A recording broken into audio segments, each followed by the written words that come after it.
Starting. Yay. Okay. Okay, and immediately I've got to retrain myself, like look at the green light and not Yes. look at you. So I'm going to do Yes. that. I always look at you. It doesn't even like, I don't even think about it, but. Really? Mhm. Do you think that it makes it look weird if I'm looking at you and not looking at the camera? Well, okay, so this is me looking at the camera. Hey, Yeah. Shawn, how are you? But Right. this is Now, me looking at you. actually, I like that better. Looking at you? Yeah, it looks like you're actually looking at me. Because I am. This is revolutionary.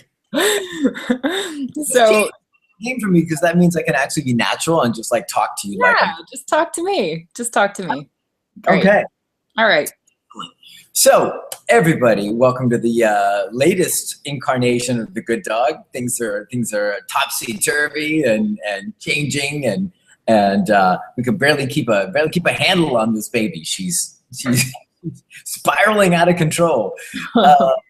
We've got Laura Morgan, who's in her homeland country. She rode a reindeer all the way across the tundra to get there. She so you flew into Oslo, right? And then transferred to Bergen, right? Yep, sure did. And your family, like, what part of your family from? What part are they from? So everyone's from Bergen side. So we're on the West Coast. Yeah, pretty much everyone. Except my auntie Kari. She's from the Oslo side, but she's not like blood related to me. Yeah. Okay. Sorry for her. So how's it been? I mean, you just got there. How's it been? How's it been the last couple of days? Well, I literally got here yesterday, and the main person I'm here for is for my best friend Tina. So I flew in and she picked me up from the airport, and then I came back here and actually went to bed again, surprisingly, like right, at the right hours, went to bed and woke up. And then woke up this morning and then went and visited her at her work, and now she's back. And so we've got the whole crew. We've got Tina, her brother, and her boyfriend here, and they're going to be helping us out a little bit. Oh, by the way, I'm in Norway, guys. Do we make that clear? I don't think you said it. I think you just country. I think we're assuming we've got a very astute, internationally aware, and we do pull some folks from all around the world. So I'm hoping that when you say Oslo, people are like, not like, oh, she's down in Mexico. Hopefully they can put it together. And it's your hair and your eyes. I think it should be everything about me. Yeah. And like you said, I think your best line was that you arrived and everybody's so tall. And, I love it. I love being like normal height. Like I walk around, I'm at the grocery store and I'm like, oh, you and I. Like usually at home in LA, if I meet someone tall, I'm like, us? What's going on? But here it's just normal. I'm average. Right, you're like waltzing through Whole Foods and people are like, hey ma'am, could you grab that off the top counter? Serious. You're doing it as a joke, but that's my life. I think I've actually had you get stuff off the fridge for me too. So it's it's a universal thing. Yes. But it's a nice skill to have. I think that maybe by contrast, being in LA, you feel a little bit tall, but the tall's good. I think you need to embrace tall. Tall's where it's at.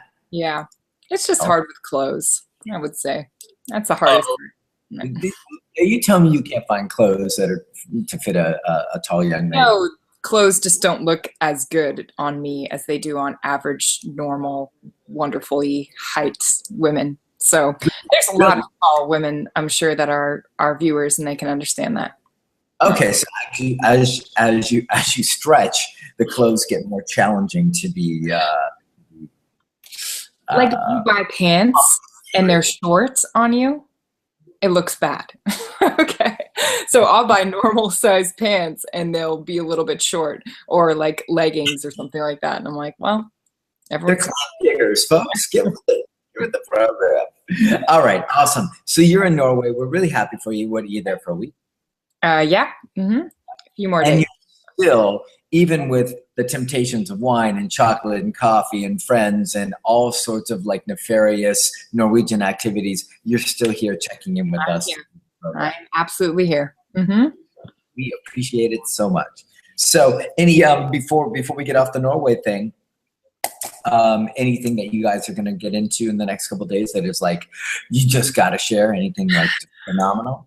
You know, when I'm here with Tina, all we do is like normal stuff because she's been a best friend since I was very young. So when we get together, we number one, eat all day long.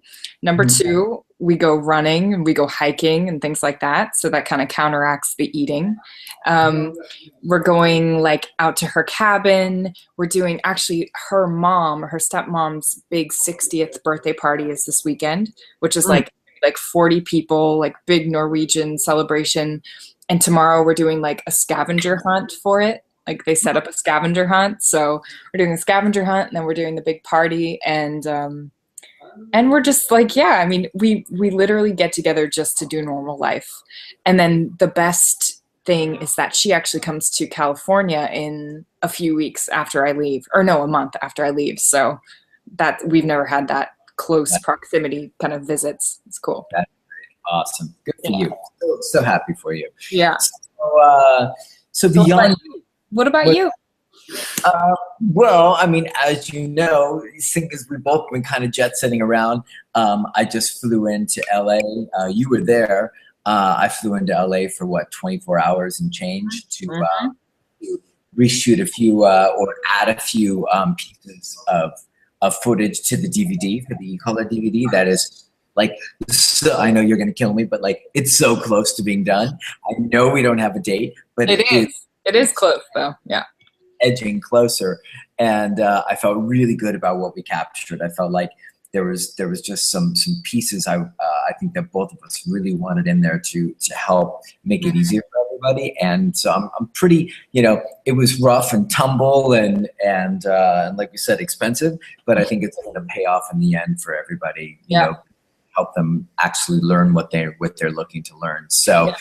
For that, it's worth all that stuff. So that was pretty exciting. And the crew, Liz and Jake, they just kicked ass and so well. And you'd never know. It was like just like thrown together. It's like just boom. Yeah. Well-oiled machine. So that was cool. I'm in Norway. I'm in NOLA. I'm in Norway. Okay. Things are good. Weather's awesome here, and I'm just riding my bike around, getting work done, and doing my thing. So great. So things are good. I guess we should, before we put everybody to sleep, I think we should jump into the show and see what we get. So do you want to cue the music first, or do you want me to do my little fancy introduction? Do your fancy well, no, wait. We got to dance. No, you got to dance. You and your party have to dance. I have to oversee.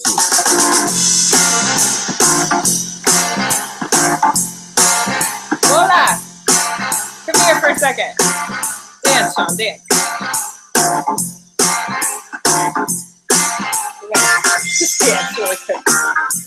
Just come here. You're in the back. There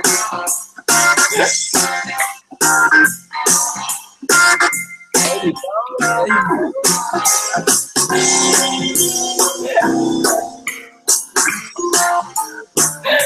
That's perfect.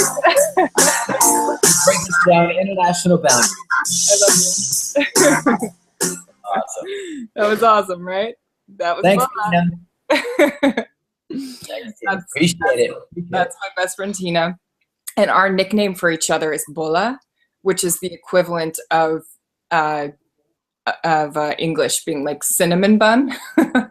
so Really?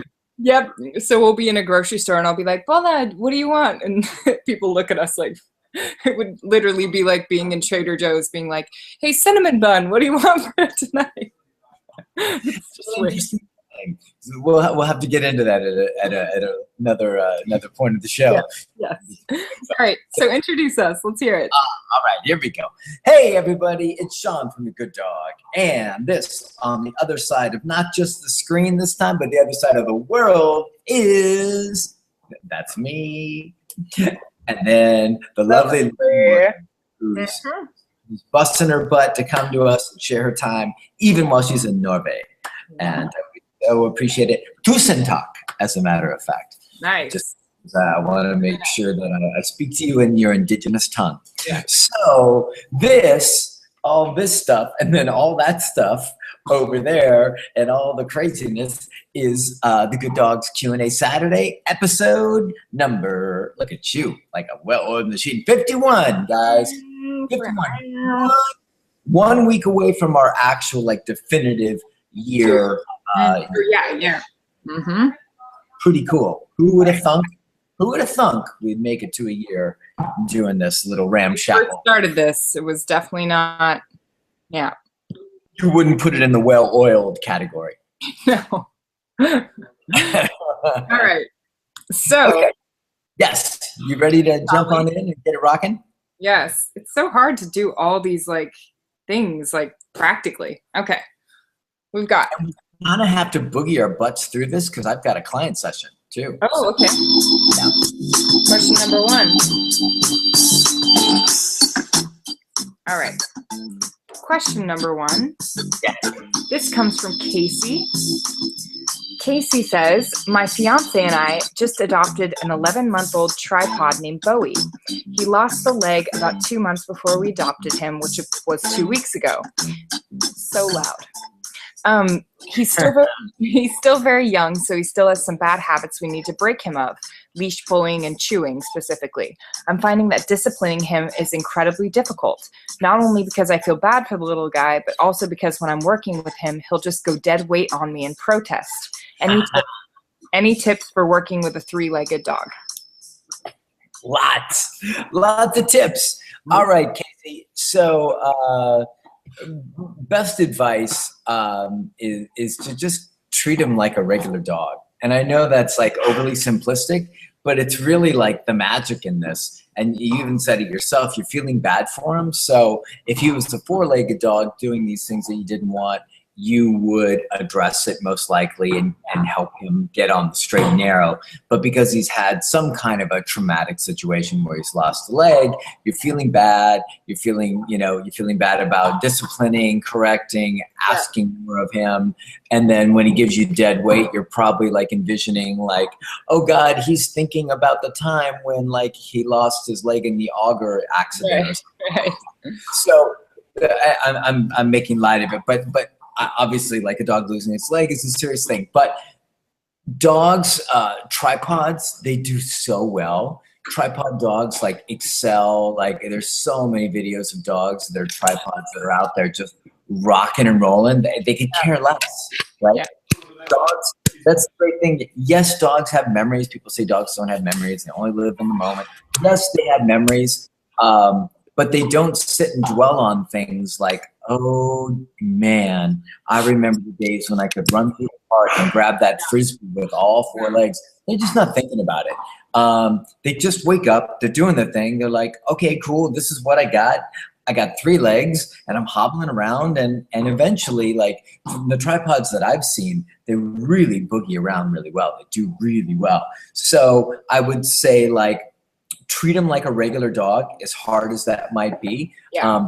The whole thing is, anytime we've seen clients, and Laura would agree with this, I'm sure, anytime we've seen clients that, for whatever reason, are babying the dogs, bad backstory, I don't mean the dog's got a bad back, but a bad backstory, and, any kind of like traumatic situation, any kind of thing that, you pick them up at the rescue and they're like, yeah, he was tied to a telephone pole and dangling for 15, days off of a telephone pole. I mean, all these horrific stories, all this stuff does is just disempowers you and ensures that you're not able to give your dog what your dog needs. So I wrote a couple other things I want to make sure I just get across to you. So one of the things that, and I don't want it to be too heavy, but like, the best way not to serve anyone who's handicapped is to feel badly for them, right? To treat them differently.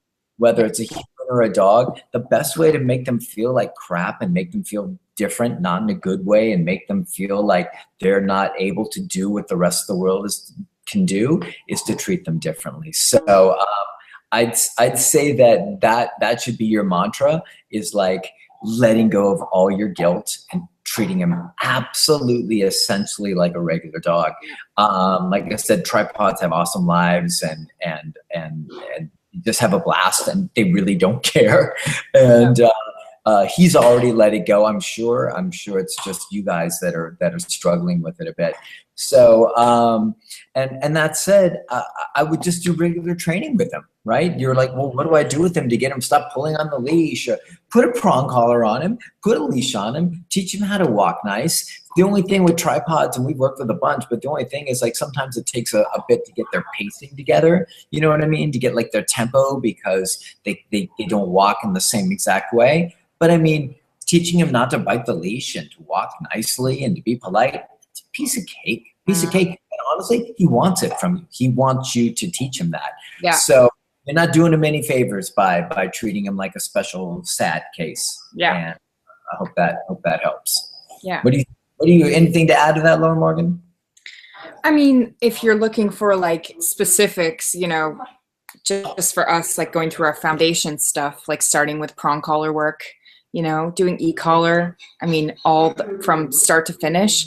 It's not, we don't change the rules for any dogs with any sort of ailment or, you know, handicap. So it's cool if you want to just, you know, stop that chewing. What is the main stuff? Chewing the leash.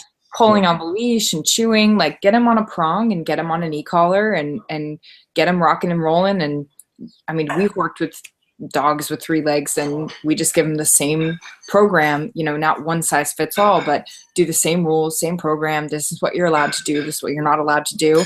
And dogs like that just flourish, you know?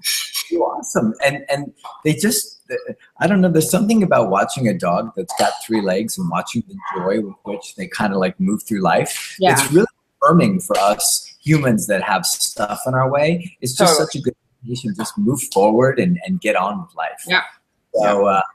So free videos, www.thegooddog.net. Go to our do-it-yourself videos and start jamming through there in a guilt-free fashion. Yes. Cool?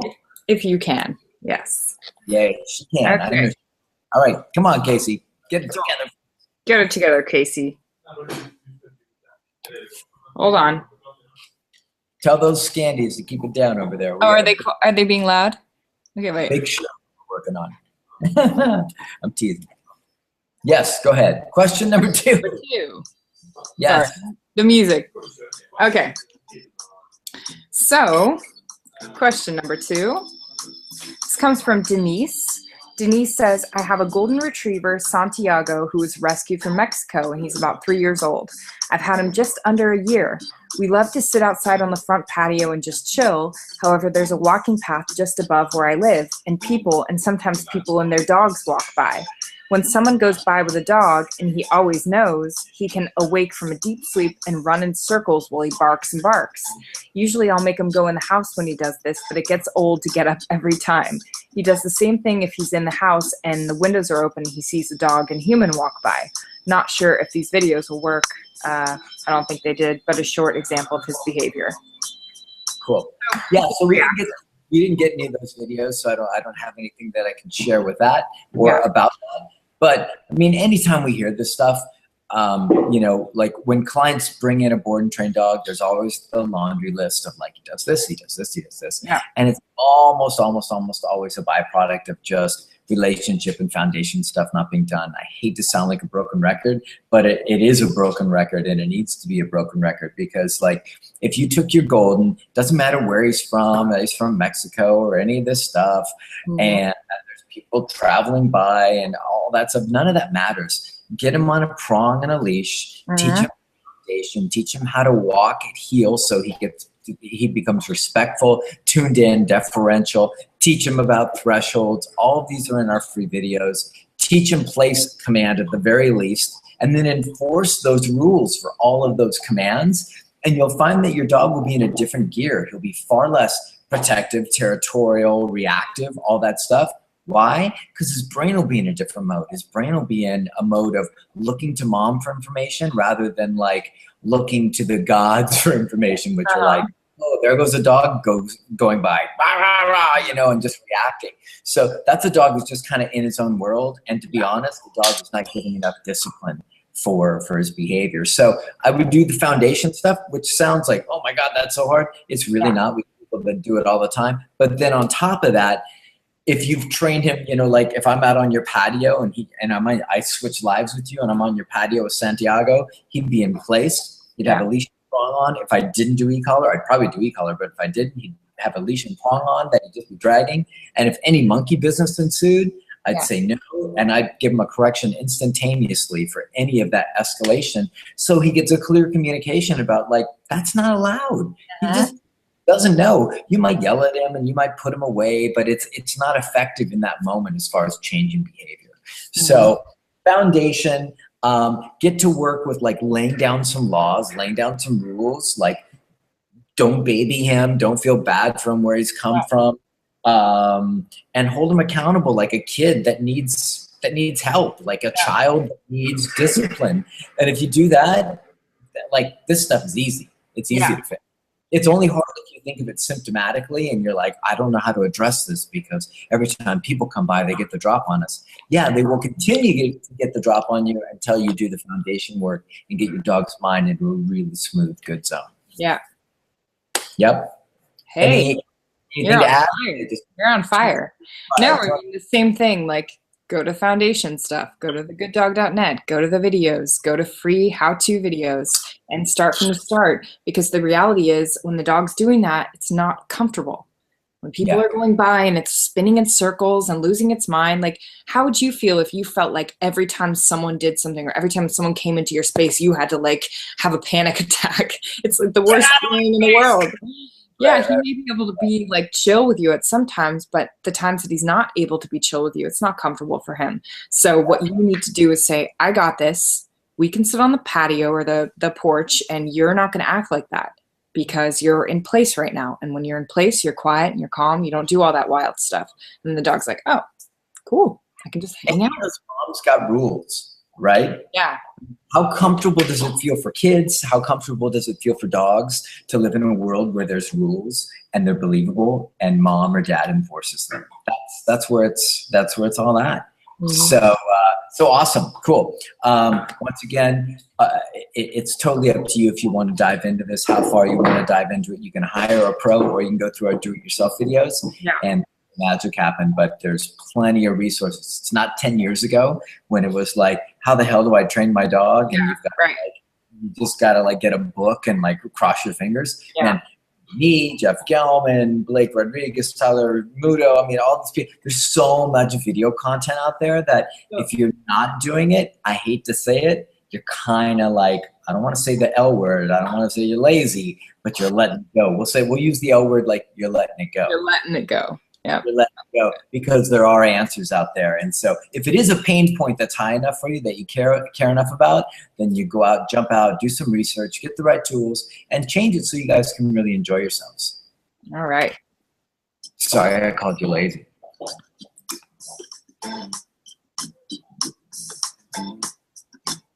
Question number 3. Great. This comes from, and soon I'm going to get the Norwegians involved, but they're eating the delicious dinner that I made. So, okay. Question number 3. This is from Tara. Tara says, hey guys, it was really helpful to hear about Shawn's training path with Oakley. Would love to hear about Laura's experience with Polar Bear, what the issues were and how you guys worked through them. Much love and thanks. P.S. Making great progress with Scout using the dominant dog collar. Yeah, that's awesome. We'd love to see those videos, Tara, or Tara. I don't know if it's Tara or Tara. Because it every single time. Everyone saw those videos, so if you have any updates, we would love to see them. Tara was the one that was walking around like a golf course kind of like area, a green like area, and her dog was pretty darn reactive, right?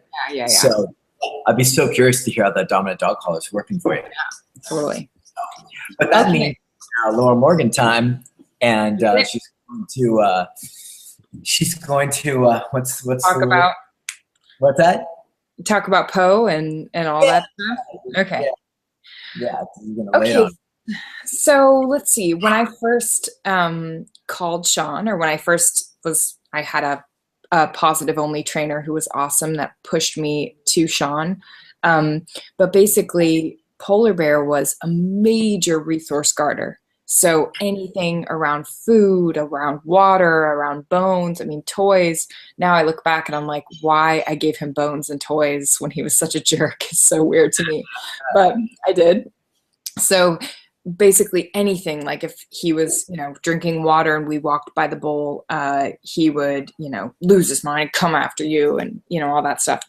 But even more than that, he was super, super, super reactive, dog reactive on walks. So, he'd bite me on, redirect on me on walks. Like I have scars on my legs and things like that. He was just such a brat. And I didn't know how to do anything. I gave him, high value treats. I did all that stuff inside the house with the resource guarding. I didn't really do anything except we did like tethering, like we'd tether him, but then he'd chew through the leash that he was tethered on and come and attack us again. He was just so, and when I look back, really, truly just misbehaving, Yes.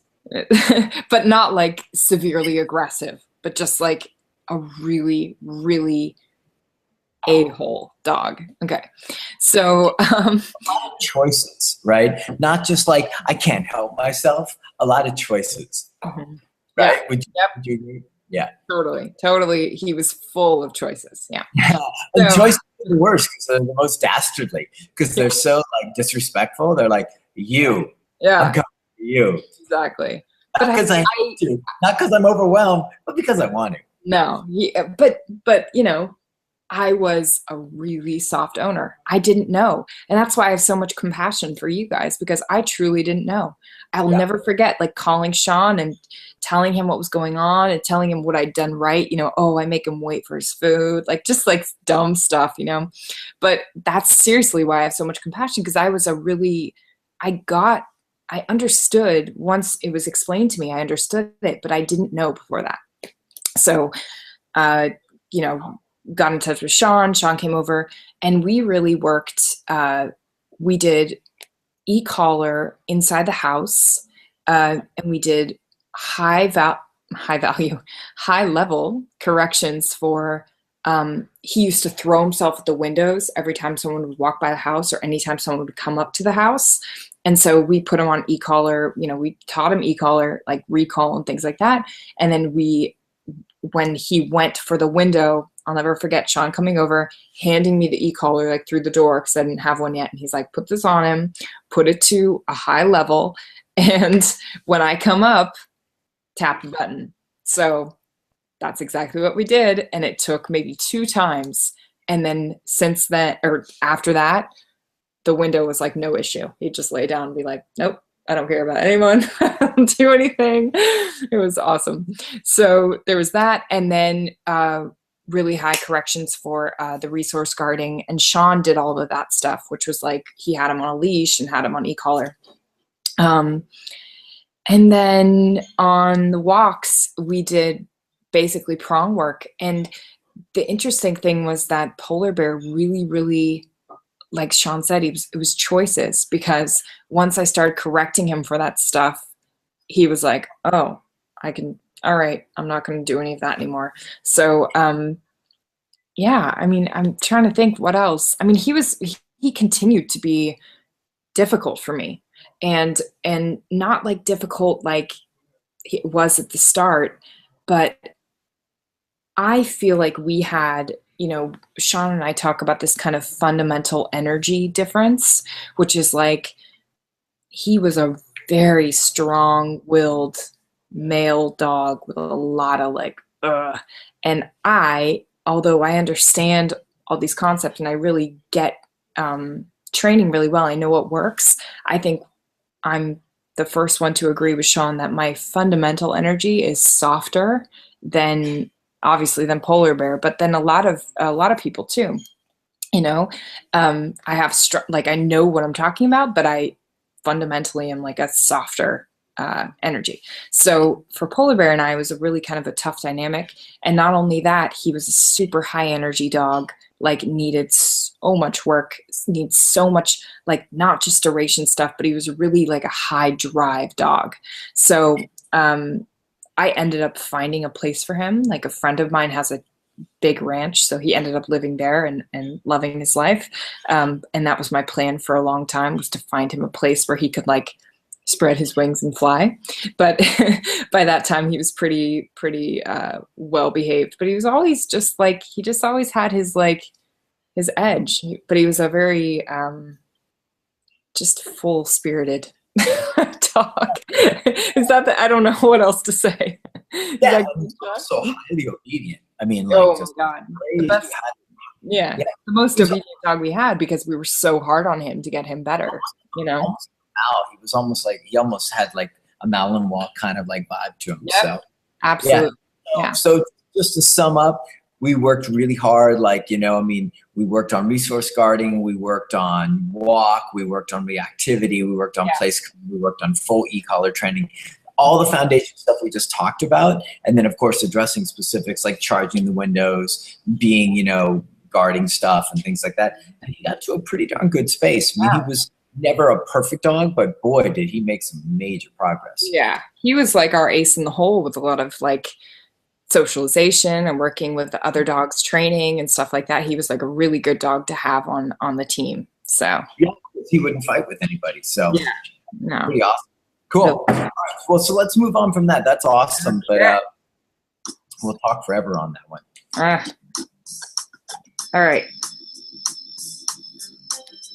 Question number 4. Yes. We've got Chris. Chris says, I rescued a St. Bernard that is a year old. I've been trying to socialize him and he's wonderful with people. He's great with my dogs, but when we're out, he barks terribly at any other dog and acts aggressive.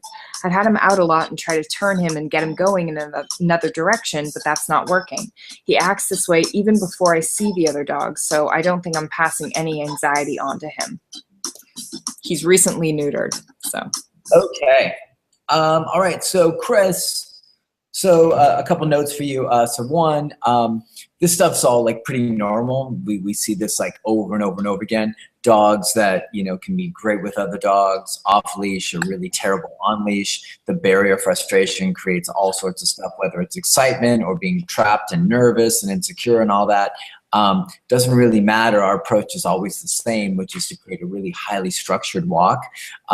So what I would do is, you have your choices, right? You can go leash and prong, which if he's really a maniac, you'll probably hit a certain ceiling where you'll struggle, or you can do leash and prong and add e-collar in, and that will really, really help you make some major progress if it's a big priority for you. If you're just like, I'd like him to be a little bit better, then a lot of this is probably gonna be too much work. If you're like, I want my dog to be totally different dog and I'm down for the commitment, then get an e-collar, watch our e-collar videos, watch our e-collar heel video with Fusa the German Shepherd, get a well-fitted prong collar on him and start, and literally just start like from the ground up, like new rules, no more of this BS. You're going to walk like this. And once you're patterned, I'm going to correct you for any escalation. Like the whole trick with the escalation stuff is once you get the dog to know how to heel on e-collar and be in a really good space and he's conditioned to the e-collar, then it's all about like correcting early, correcting high at the very first sign of a dog escalating, and then using enough space to make sure that you don't put your dog in the pressure cooker. So we probably see your dog like 100 times a month. Some version of your dog comes through 100 times a month. I've got 2 dogs I'm working with right now, and they both have similar issues like that. So, and what do? I don't go out and go like, we got to chase dogs and beat you up around dogs. All I do is like, I got to get you relaxed, calm, deferential, tuned in, and getting you walking in a really nice fashion. And then I can start moving from there to start demanding more from you and start correcting you for escalation and stuff like that. But I would do the whole schmeal.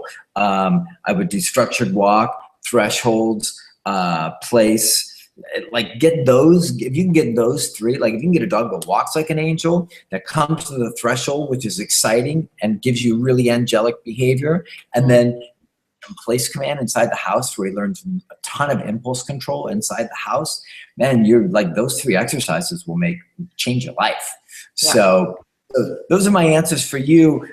It's a real common thing. It's not something I want you to get hung up on and be like, how do we ever get over this? Watch our free videos on www.thegooddog.net.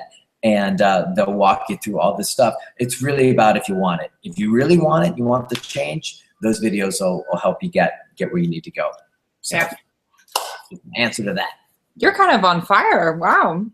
Well, you know, I do what I can. Are you trying to get through because you have a session? Yeah, I realize the time's ticking. I'm like, whoa. I'm sorry. Okay. Question number 5.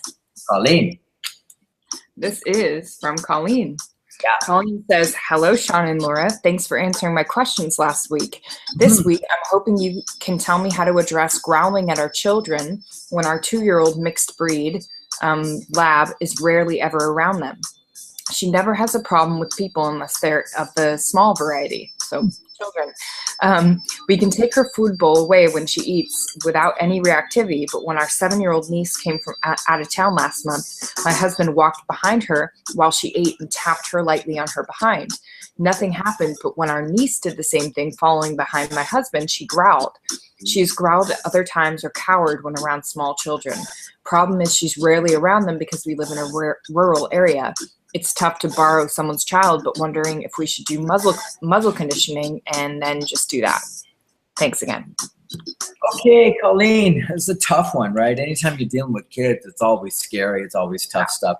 A lot of dogs are just like, they were never conditioned or socialized around dogs, and they're just nervous. One of the guys I've got right here, Miko, is super nervous around children, like really nervous around children. It gets his goat. So that's just a reality of whatever your dog comes with at this point. Now that doesn't mean he can't improve, but that's a reality of like, okay, we've got some kid stuff going on. So here's the thing. And this is going to be like broken record episode, but if you sent your dog to us, which we get a lot of just this exact dog, just like we did on the last question, if you sent him, we sat in the room together and you're like, okay, here's what he's doing. He's growling at kids. He's doing this and this and this and this. The thing we would do with you is we'd sign you up for a board and train, and we would do our complete board and train package foundation, all the stuff that we just got done sharing with all these other questions. We would do prong work, which would then morph into e-collar work. He would learn how to have a completely non-negotiable recall, a non-negotiable place, sit, down, and heel. And he would learn that he listens to people rather than just whatever knee-jerk feeling he has in his head about kids. He would get corrected for any growling, staring, posturing at children. If I wanted to have him around kids and wanted to really start to build towards that, then yes, muzzle conditioning is an absolutely essential component of it to keep everybody safe. If he gets to the point where you've done all this foundation work and his head's in a really great space and he doesn't growl at kids anymore, then you could even get to somewhere where you actually let kids feed him through the muzzle, kids that you know and trust, things like that. I mean, that's kind of like at the far outside, and that would be a real feel thing. You'd have to really feel that out.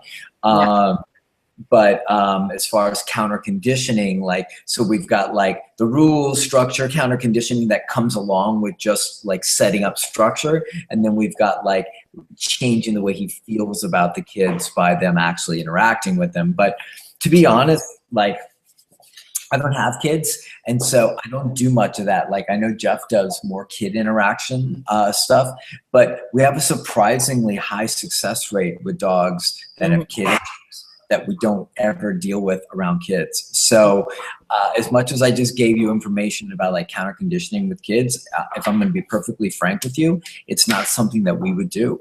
It's what we would do is our program. And if you can really wrap your head around the program being that the program, this is like the most essential, like important thing. The program, if done right, which is, I get isn't always easy. That's why we're kind of the pros. But if the program is done right, it starts to override whatever those tendencies are and starts to replace them with new habits. If you can just understand that, like, you'll really like be able to make some major progress. So I don't care if he doesn't like kids. It doesn't matter. That's a byproduct of insecurity, nervousness, not enough guidance, not enough structure, not enough leadership. Yes, there might also be the component of I didn't get the experience and socialization with those kids, but yeah, point, it doesn't matter. At this point, it's like, I don't care if you don't like kids. You still need to stay in place when kids are in the house and not posture, not growl, not do anything else. And they can do it. That's the whole thing. They can do it. But you need this kind of kick butt approach to where you get the dog in the space to where he's really deferring to you rather than deferring to whatever emotional state is really freaking him out. I hope that makes sense. I don't want it to sound like an oversimplification. I don't want it to sound like a chest beating, you know, thing of like, well, if you just do it like this. But the fact is, we don't bring kids into the mix, and we have dogs go home and be fantastic around kids. Yeah. So something's working there that's really valuable, and I hope I did a good job of articulating that. Yeah. So. Wow. That was so quick again. Okay. I guess I'll let the Norwegians. I'll go here. Okay. Okay. We got question 6. Yeah. Shannon. Question number 6. Yes. Is from Shannon. She says, I'm currently working with a client's husky on some off-leash training. He is on e-collar and understands corrections on it, but we can't get past getting off-leash with no fence. He knows when the leash is off, and he also knows when he has an opportunity to run, he will flee, no matter if he's corrected on e-collar. He looks for a point he can escape and will take off as if knowing we can't catch him. How do we get past this with him and understanding that he has to respond no matter what? And then she says, irrelevant side note, has anyone pointed out your resemblance to Aaron Paul? They have. They have indeed, haven't they, Laura? Yes, they have. Many times. Well, which show is he on? Breaking Bad. Breaking Bad. Yeah. So I think Breaking Bad's like probably not as popular as it used to be, or it's like slowed down or something, because it used to be for a while, like people would like really be tripped out by that. Yeah. I am not him, and Aaron Paul is not moonlighting as the good dog trainer. So anyways, first thing I would ask is, Shannon, what e-collar are you using? Are you using a collar with enough headroom on it to make sure that you can share a valuable enough consequence for your dog breaking a known behavior? Also, what levels are you using? What corrective levels are you using to, you're saying you're correcting and he's blowing through it. What are those levels? And has the dog been proofed inside the house with this stuff, right? So for us, like when we're doing recall, we get plenty of tough dogs. We get huskies and all sorts of dogs that don't want to listen and are supposedly like, you can't train recall, blah, blah, blah. But we start it all in the house. And the house is cool because there's nowhere to go, right? You can't run away. And so you start with a long line, eventually lose the long line, and just do a ton of patterning. And eventually the dog learns, crap, I can't get away, so I might as well just listen, right? Now, so we do a ton of that. Then when we actually go to the park and we work with the dog like that, we've got him back on the long line and we start working close recalls. And then we eventually will drop the long line. The dog knows typically that the long line is not in our hands. And I would only do that when I've got an incredibly good sense that the dog is going to respond to the pressure. We've never, to be honest, I'm trying to really think back, Laura, but I don't think we've ever had a dog when we've taken him to the park, go give him a recall command and have him run the opposite direction. We can just keep going. Yes. Have we? Emmy. What's that? Remember Emmy? Emmy. No, but see. No, Emmy tried. No, but it's a different kind of thing because Emmy was on long line and Emmy tried to blow through the correction initially. Oh, okay. I thought that's what you meant. No. She just pulled my arm out of the socket because I got her. Rocket. No. She would have come back because she was like, ah. Yeah. She got ahead of me a little bit. Yeah. Good point. She got ahead of me with a lot of speed, and so by the time I got high enough on the e-collar, we just kind of had a little bit of an arm pulling out of the socket thing. Ended up switching her out to a boss too, because she was yeah. She needed more juice, right? So good reminder. So that's why I asked, what collar are you using? Because if you're using a collar, if for one you don't have amazing contact with a husky, I'd have thick fur contact points on there from e-collar technologies. because they work like a charm for thick fur dogs. Because you could be getting some kind of like dissipation of contact. Yep.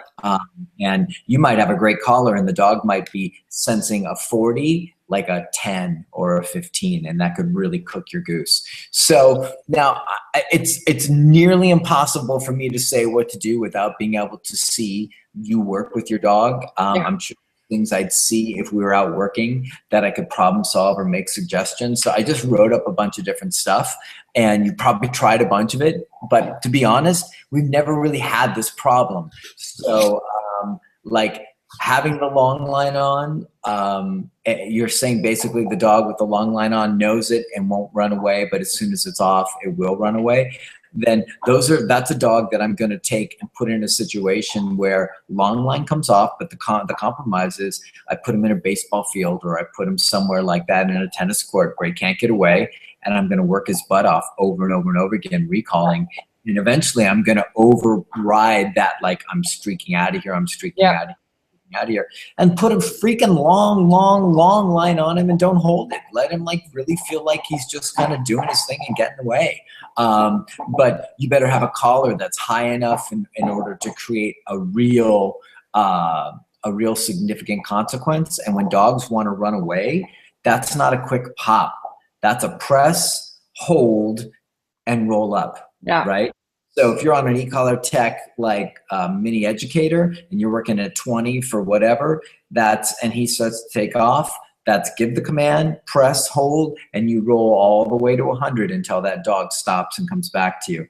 Now, if you find that that doesn't work and you've got great contact going on, that's time to upgrade to a higher collar, either a double collar like that, one on each side, or a boss, and see if that gives you some different stuff. But I'd get more, honestly, all I can think about is getting more clever about like smaller contexts and like break the pattern in the dog's head, going like doing work in the house, front yard, backyard with a dog, like, I don't want to do this. I want to walk away or not listen, or go to a park where they've got, baseball field or something that's enclosed and really bust his butt and get him over that hump.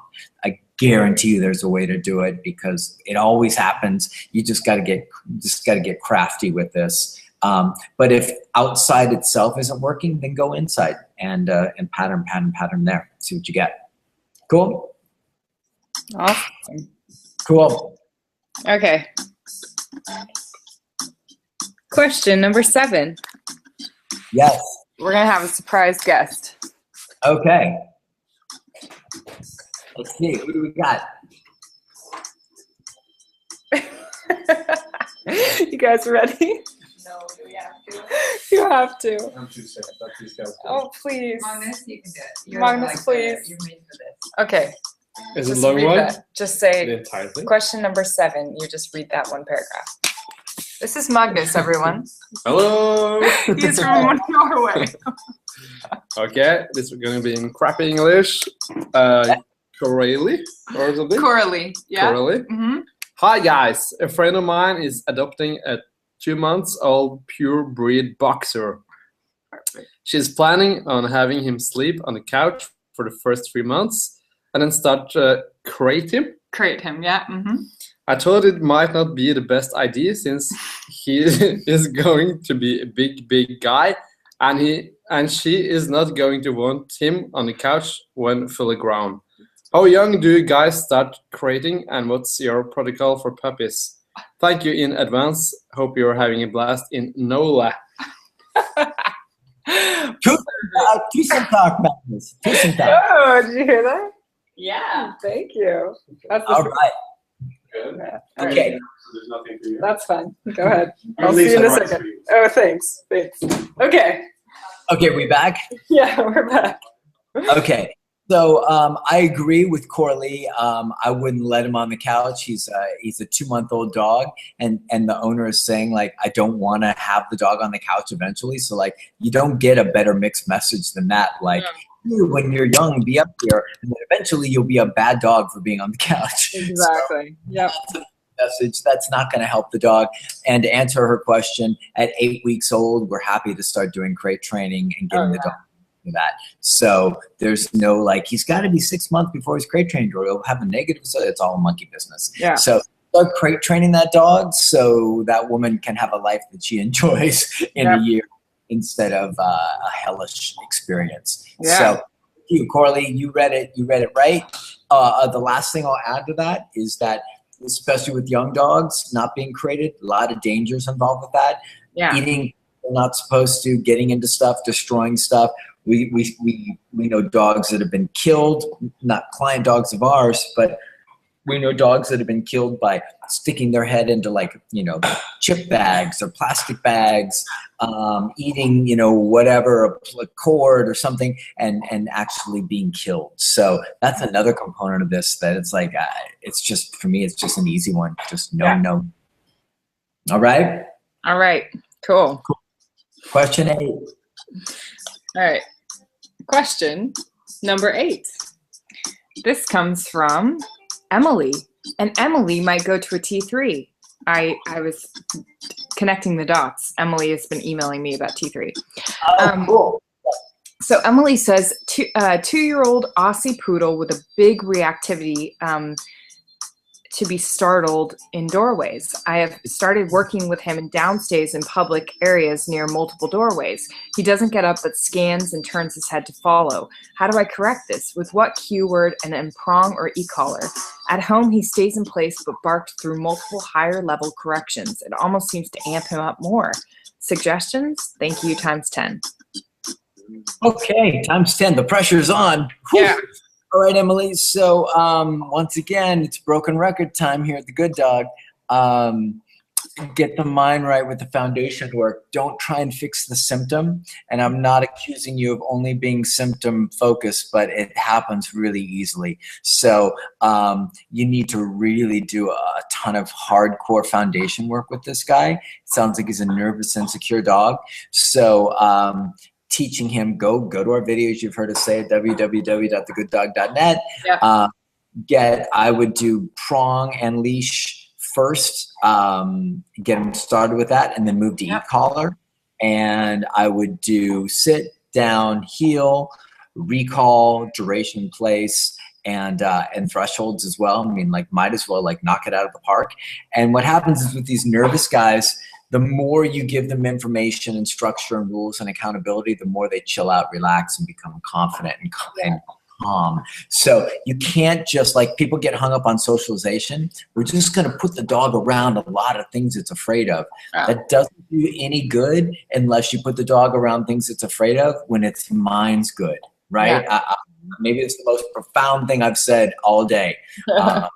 Make sure we have a little profound label come up. But yeah, I mean, it's maybe the most profound thing I've said is that it doesn't matter. Everybody gets so hung up on exposure, socialization. If your dog's nervous, freaked out, scared, worried, all in a bad space, none of that stuff does anything positive. Yeah. But if you do all this foundation work and you teach your dog, bless you, or go sleepy time.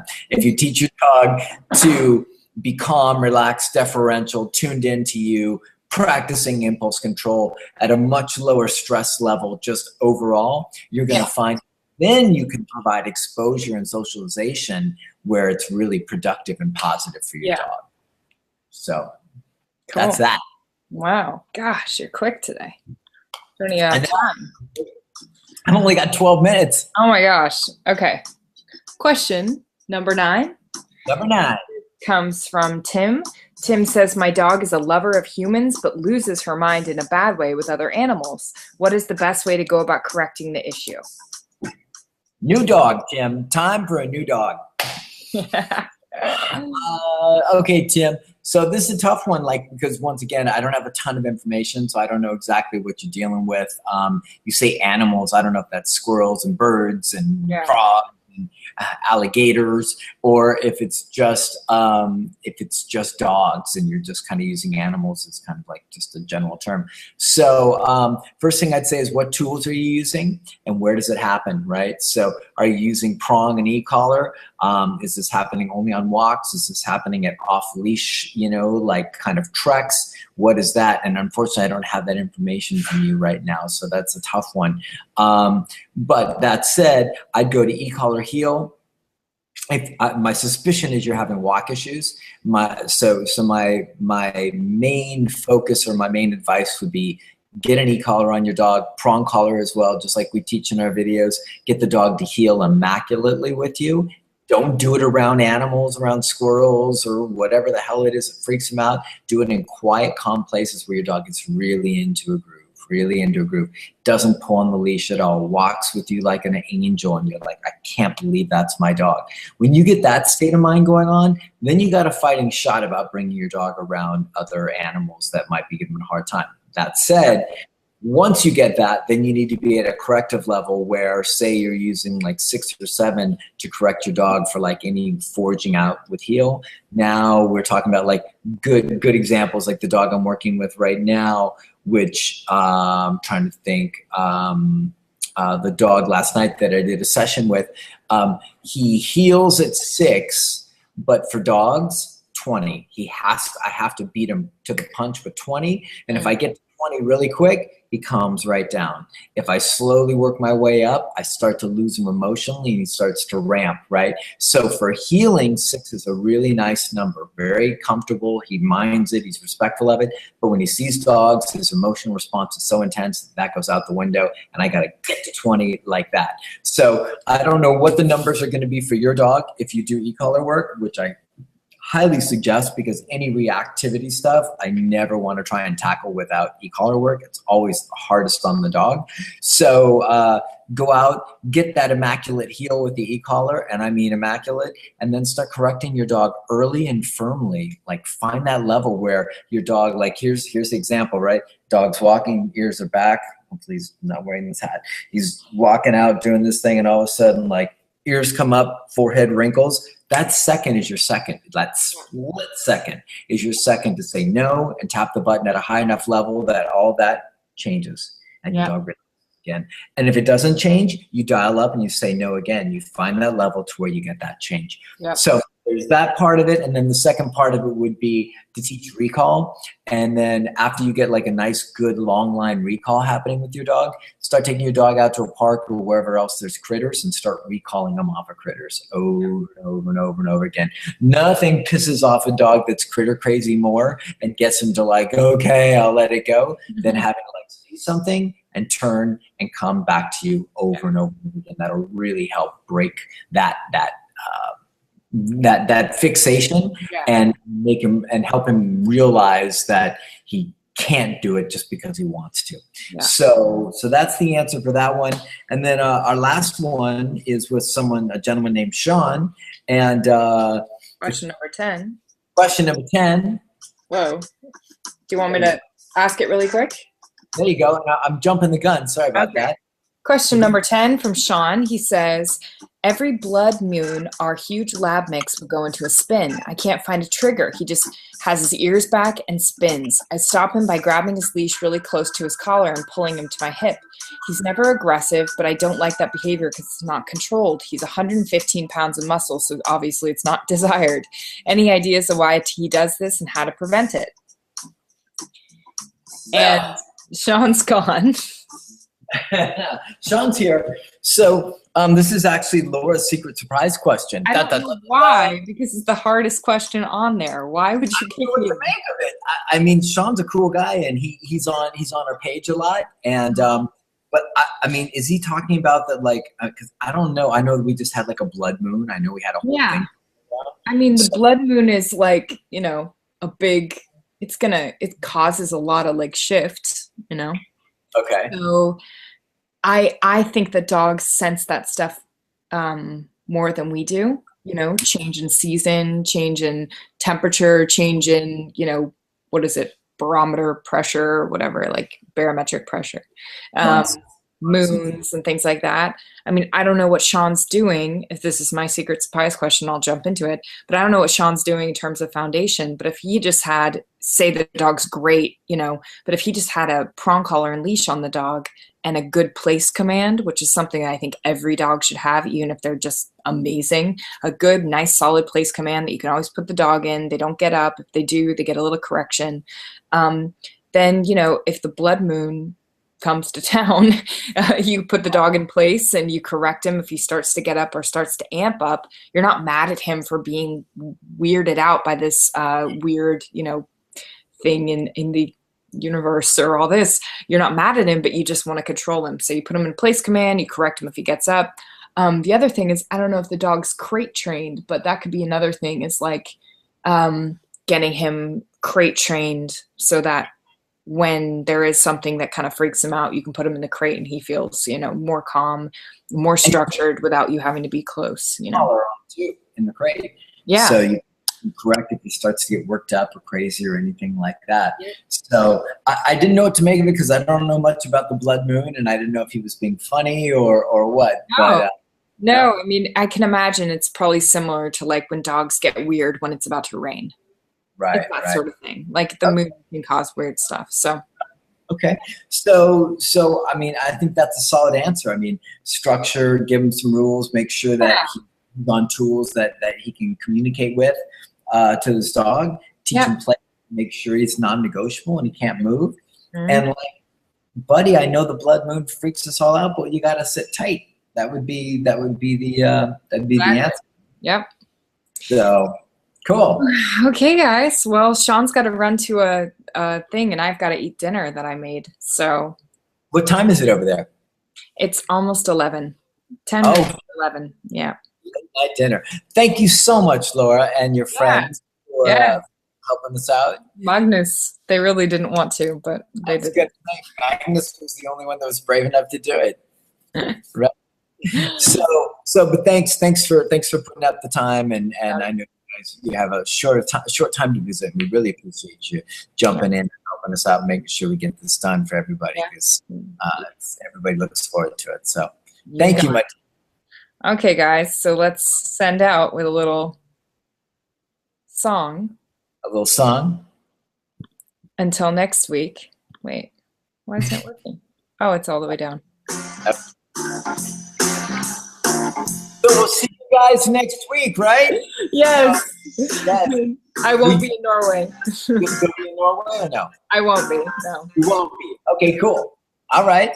All right. So, thanks. Have a ton of fun. Thank And, you. ride a reindeer for me, and I'll be talking with you soon. Okay. Yeah. We'll see you guys. See you guys. Bye. Bye.